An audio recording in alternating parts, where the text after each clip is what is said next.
Fraternais saudações. É bem possível, dignos, que a suposta morte do Conde de Saint-Germain em 1784, no castelo do Grand-Duque de Rex, na Alemanha, tenha sido em realidade uma estratégia para lhe ocultar as necessárias atividades a níveis ocultistas, políticos e sociais à época, fazendo-o assim escapar incólume dos seus tantos inimigos. Este indício o é confirmado por tantos relatos de pessoas que teriam se encontrado pessoal e fisicamente reconhecendo o Conde de Saint-Germain anos e mesmo décadas depois, em que ele ressurgiria exatamente com o mesmo semblante, com a mesma juventude. E é a longevidade de Saint-Germain um dos 7 pontos que vamos tratar hoje nesse nosso estudo.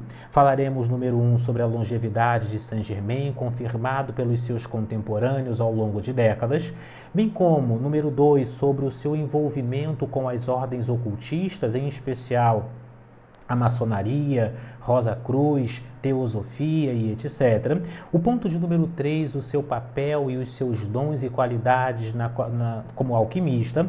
Número 4, sobre as suas diferentes qualidades e inclinações artísticas e intelectuais. Número 5, a sua representação e papel como mestre ascenso. E, finalmente, número 6, falaremos sobre livros aqui em que você pode diretamente estudar sobre Saint-Germain, um livro biográfico e também um livro que é o único que se tem relato de fato escrito por Saint-Germain. E número 7, finalmente, falaremos sobre a dieta de Saint-Germain, ou seja, o modo como ele se alimentava, que é uma das bases, segundo seus próprios relatos, para a sua ampla longevidade. Este é um elemento aqui que sublinho ao final de nosso vídeo, justamente porque é algo que você poderá aplicar no seu cotidiano, a dieta do Conde de Saint-Germain. Sejam, portanto, muitíssimo bem-vindos, dignos irmãos e irmãs, a este que é o nosso vídeo 137, o nosso estudo 137º em nosso canal de estudos herméticos, esotéricos e sobre as leis da vida. Aqui quem vos fala, sem cortes e sem edições, é o Frater Cassiano Camilo Compostela. Vejamos, dignos, que separei aqui para os senhores, além dos livros e de outras indicações, cerca de 14 fotografias que vão nos conduzindo visualmente também ao longo desse nosso estudo. Vamos aqui direto ao ponto falar sobre a longevidade, retroativamente. Um dos relatos mais interessantes e bem documentados aconteceu quando um piloto norte-americano, em 1932, cai devido a problemas técnicos nas cordilheiras do Tibete. E lá ele se encontra com monges, especialmente com uma pessoa, notadamente um europeu, que se autoproclama o Conde de Saint-Germain. E além de outros tantos elementos que foram confirmando o conhecimento gigantesco e as habilidades psíquicas, bem como intelectuais daquele homem. Este é um dos relatos mais interessantes e mais modernos sobre Saint-Germain.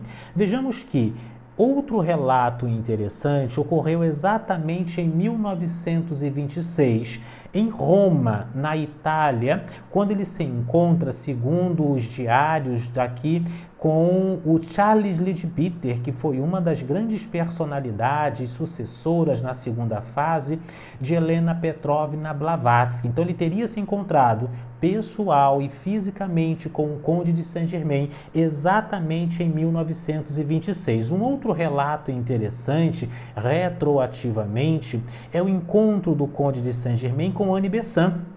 Isso na França, especificamente em Paris, em 1896, ou seja, muitíssimos anos depois ali da suposta morte do próprio Conde de Saint-Germain. Este também teria sido um encontro físico e presencial em Paris. Outro encontro interessante, um pouco mais antigo, é o encontro com a própria Madame Blavatsky, Helena Petrovna Blavatsky. Já até temos vídeo aqui sobre a biografia, falando sobre Helena Blavatsky, mas ela encontra Saint-Germain em 1884. Aqui nessa fotografia, mais ou menos nessa época, aqui ela está em Londres, por ocasião da escritura do seu livro, a sua obra máxima, que é propriamente a Doutrina Secreta. Então recomendamos também esse livro e temos até estudos sobre isso. Ocorre em Londres em 1884. Além de outros tantos relatos de pessoas que estavam junto destes ou outros relatos mais isolados de terem presenciado o ressurgimento, a fala e os poderes do próprio Conde de Saint-Germain. É interessante notar, dignos irmãos e irmãs, que os diferentes indivíduos que se encontram com Saint-Germain vão relatar que ele sempre aparentava ter exatamente 45 anos, ou por volta de 45 anos. É um dos aspectos interessantes nesse estudo. Uma das fotografias, uma das imagens mais conhecidas e posicionadas sobre Saint-Germain é essa que temos aqui tanto em quadro como também em livro. É o modo em geral como ele se apresentava nestas mesmas épocas. E esta longevidade de Saint-Germain atribuía-se a alguns fatores. Em primeiro lugar, a sua atividade espiritual, a sua capacidade de conduzir, de manipular as questões astrais e também físicas, bem como a sua habilidade como alquimista na produção de elixires e a sua dieta. Então são alguns dos elementos que vamos aqui posicionar. Saint-Germain, ele não só teria nascido muito tempo antes do que se supostamente imagina, isso em 1696, como teria sobrevivido ao século XVII, ao século XVIII, chegando até mesmo ao século XX. Este é o primeiro elemento misterioso, é o primeiro poder oculto de Saint-Germain. O segundo elemento a levarmos em consideração quando se fala no Conde de Saint-Germain é a sua habilidade de transitar pelas ordens esotéricas e iniciáticas. Vejamos que Saint-Germain, ele é conhecida e reconhecidamente um maçom de alta patente. Ele não apenas detinha o 33º grau do rito escocês antigo e aceito, né? Ali formulado por Villermoz discípulo propriamente de Martinez de Pasquali, amigo de Saint-Martin, mas também teria outros graus da própria maçonaria mística de fundamentação ou de inspiração egípcia, propriamente formulada também por Cagliostro, que foi uma das pessoas contemporâneas, amigas e que se encontrava frequentemente com o próprio Conde de Saint-Germain. Então Cagliostro, que merece até um outro vídeo, um outro estudo aqui, mas ele é uma das pessoas que atestam os poderes, as capacidades fisicamente do próprio Conde de Saint-Germain. Saint-Germain, ele atuou nos grandes congressos da maçonaria, na formulação, a maçonaria ainda estava também em formulação nessa época, mas também atuou na formulação do próprio rosacrucianismo. Vejamos que alguns anos antes tinham sido lançados, em 1614, 1615 e 1616, 3 manifestos. O Fama Fraternitatis, que é o primeiro documento, por assim dizer, rosacruciano que se conhece, Confessio Fraternitatis e Casamento Alquímico de Christian Rosekreutz, em 1616, na Alemanha e também na França. E nós temos Saint-Germain também como um atuante Rosa Cruz, justamente ali organizando as primeiras ordens do movimento rosacruciano.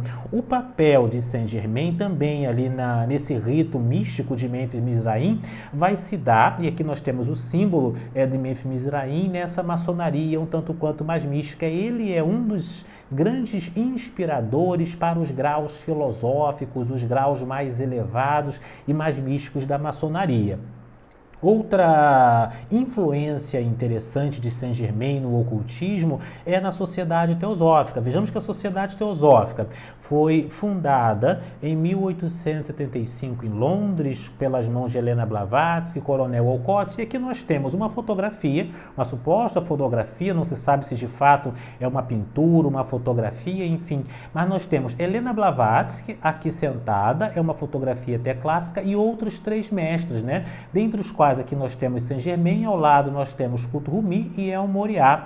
São outros mestres dos quais vamos falar em outros vídeos também da Grande Fraternidade Branca. Mas Helena Blavatsky teria se encontrado física e presencialmente com o Conde de Saint-Germain, o Príncipe Rákóczi, ali da Transilvânia, que é um dos títulos, um dos nomes pelos quais o Conde de Saint-Germain também ele era conhecido. Então nós temos também aqui Saint-Germain influenciando diretamente a fundação da Sociedade Teosófica. E este papel de Saint-Germain foi se estender até o movimento moderno, chamado de New Age, de Nova Era, em que ele vai ser tido como mestre ascenso. A gente vai falar disso depois. Mas vejamos o seguinte, que Saint-Germain, ponto número 3, ou seja, em primeiro lugar, longevidade, é o grande poder secreto. Número 2, Saint-Germain na qualidade de operador e formulador das ordens esotéricas, atuando na maçonaria, na Rosa Cruz, na teosofia e etc. Número 3, na alquimia. Saint-Germain, ele também era conhecido por ser um grande alquimista. Sabemos que esta é uma das épocas douradas da própria alquimia. Ele teria realizado, segundo testemunhos, na presença dos grandes intelectuais, filósofos e nobres, algumas transmutações de chumbo e de ferro em ouro, bem como também produzido verdadeiros milagres de rejuvenescimento pelos seus conhecimentos em elixires alquímicos, um dos elementos que até justificam e explicam a longevidade do próprio Conde de Saint-Germain. Então ele tinha essa habilidade de produzir remédios, de produzir operações alquímicas, e aonde quer que ele se instalasse nas grandes cortes europeias, ele sempre também tinha ali, por ocasião das suas atividades, o seu laboratório de alquimia, é onde ele sempre trabalhava e operava. Ele tinha uma grande habilidade como lapidador, como também ourives, e era uma pessoa de grandes conhecimentos na área da metalurgia, também no corantes, enfim, no trabalho com tecidos. Ele tinha essa grande indústria, essa capacidade de conduzir as questões materiais, físicas e laboratoriais. Ele sempre se recolhia, mesmo quando estava nas cortes, pelas cortes europeias, nos seus laboratórios para as suas atividades. Outro elemento interessante, digno aqui a ser posicionado, é que nestes encontros com os intelectuais de sua época, e vamos lembrar que ele não é uma pessoa assim diáfana, desconhecida. Ele se encontrou com Casanova, sim, o grande e romântico Casanova, conhecido, uma pessoa já afamada, inclusive. Ele se encontrou também com Rousseau, se encontrou com Voltaire. Há relatos dele nos diários de Luís XV, da França, bem como de Maria Antonieta, de Madame Pompadour e de outras tantas figuras de sua época. O próprio Anton Mesmer, criador ali do mesmerismo, do magnetismo psíquico, também teve altas conversas com o Conde de Saint-Germain. E todas essas figuras eram unânimes em atestar o seguinte, que Saint-Germain era um grande cantor, era um grande instrumentista, sabia tocar diferentes instrumentos e, mais do que isso, ele era também um excepcional poliglota. Saint-Germain, que falava as línguas comuns da sua época, o francês, inglês, italiano, falava também o português. Segundo algumas pesquisas, é possível que ele tenha sido filho de Dom João, ou neto de Dom João, que na verdade teria sido português ou judeu português também, a esse relato, mas ele falava, além disto, falava sânscrito e outras, chinês, enfim, árabe, uma série de línguas nas quais ele tinha habilidade. Em algumas ele tinha, obviamente, maior habilidade, em outra ele tinha menores habilidades, mas não só uma cultura linguística, mas também uma cultura advinda de suas numerosas viagens pelo mundo. Ele tinha uma grande capacidade de contar a história da humanidade como se a estivesse vivido presencialmente, o que aumentava o encanto, o poder quando Saint-Germain se apresentava. As pessoas gostavam de se reunir para ouvir as histórias, os conhecimentos, enfim, para verificar como ele destilava a sua sabedoria com grande sagacidade e ardor. Esse é um dos elementos interessantes. Saint-Germain, além dessas qualidades, também era um hábil político. Ele foi muitas vezes utilizado pelos príncipes e reis de sua época. Citamos aqui Luís XV, o grande príncipe de Hesse e outras tantas figuras, como um diplomata, como alguém que era ali propriamente um agente político que conduzia as mensagens e que trabalhava nos entreâmbulos ali das cortes europeias e atuando principalmente como filantropo. É reconhecido o papel de Saint-Germain na atuação política para beneficiar os mais pobres, para justamente trazer alento aos mais necessitados. Então ele era político, filantropo, era diplomata, era músico, era poliglota e uma série de outros elementos de natureza prática. Então todo esse conjunto de qualidades é que causava em Rousseau, causava em Voltaire, causava em outros grandes nomes, em Mesmer de sua época, este espanto. Voltaire teria dito que ele é o homem que sabe tudo, ou seja, uma pessoa que conhece de todas as áreas profundamente. Sem sombra de dúvidas, estaríamos ali diante de alguém excepcional a nível intelectual e também a nível místico.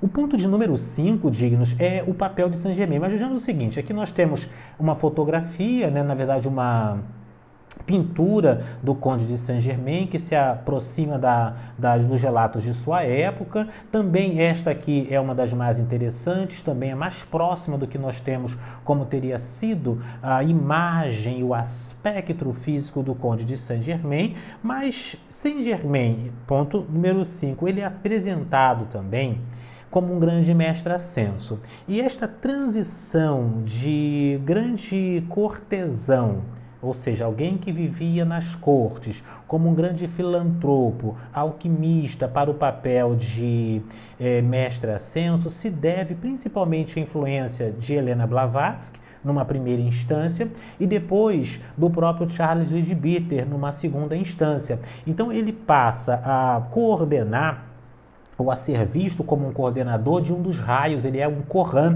um mestre propriamente ascenso de um raio da Grande Fraternidade Branca, no caso, o raio violeta. Então, ele como chefe propriamente desta seção, podemos assim posicionar. Vamos estudar no outro vídeo a Grande Fraternidade Branca, os mestres ascenso, todos os elementos favoráveis e desfavoráveis dessa organização. Mas tema para um outro momento. Saint-Germain, em suma, ele é reconhecido pelos esotéricos modernos, principalmente da teosofia, como sendo um grande mestre ascenso.